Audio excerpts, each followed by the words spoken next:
ఈ దేశంలో ఎక్కడ కుల గొడవలు జరిగినా, మత ఘర్షణలు జరిగినా, చరిత్రలో చూసుకుంటే మొదట బాధితులు, మొదట నష్టపోయేది సామాన్యులే.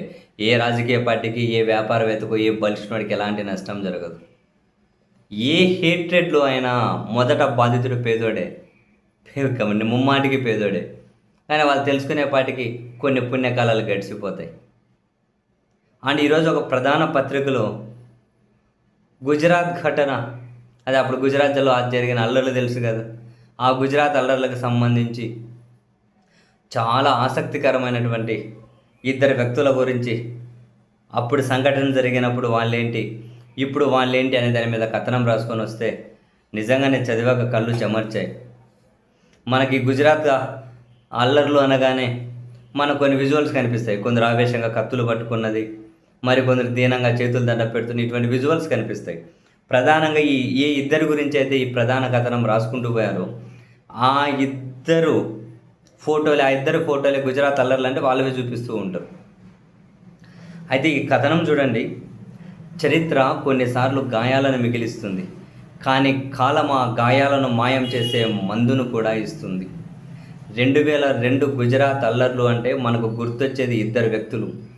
ఒకరు హిందూ ఆవేశానికి గుర్తుగా, మరొకరు ముస్లిం అర్థనాదానికి చిహ్నంగా మిగిలిపోయారు. కానీ 22 ఏళ్ల తర్వాత నేడు వారు ఎక్కడున్నారు? వారి మధ్య ఉన్న సంబంధం ఏమిటి? ఆనాటి పగ నేడు ప్రేమగా ఎలా మారింది? ఈ అద్భుతమైన మార్పు గురించి తెలుసుకుందాం. 2002 ఫిబ్రవరి 28 అహ్మదాబాద్ వీధులు రక్తం మరిగిపోతూ ఉన్నాయి. ఆ సమయంలో ఒక ఫోటోగ్రాఫర్ కెమెరాలో 2 దృశ్యాలు బందీ అయ్యాయి. మొదటిది అశోక్ మోచి, తలకు కాషాయ రుమాలు, కళ్ళల్లో రౌద్రం, గాలిలో ఇనుప రాడ్డు.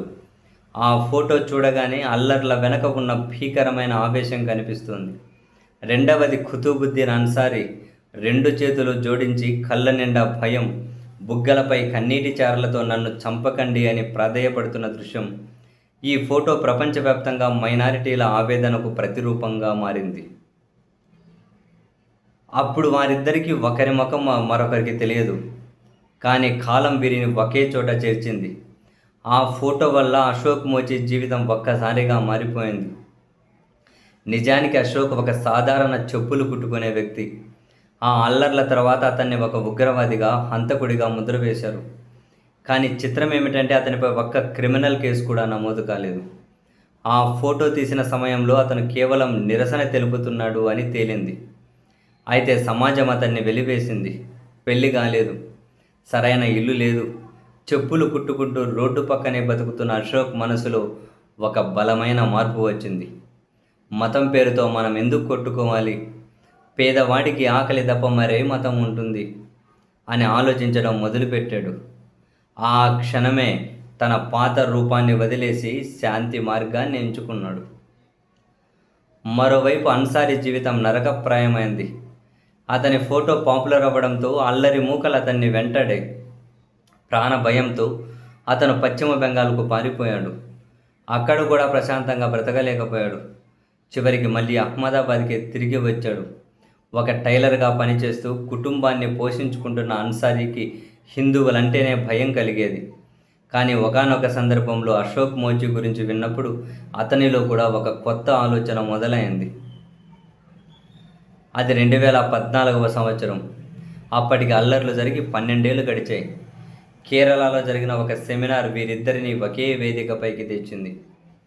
ఒకప్పుడు పరస్పరం శత్రువులుగా చూసుకున్న వర్గాలకు ప్రతినిధులుగా ఉన్న వీరు వేదికపై ఒకరినొకరు కౌగిలించుకున్నారు. అశోక్ మోచి అన్సారీ చేతులు పట్టుకొని తన ప్రవర్తనకు క్షమాపణలు చెప్పాడు.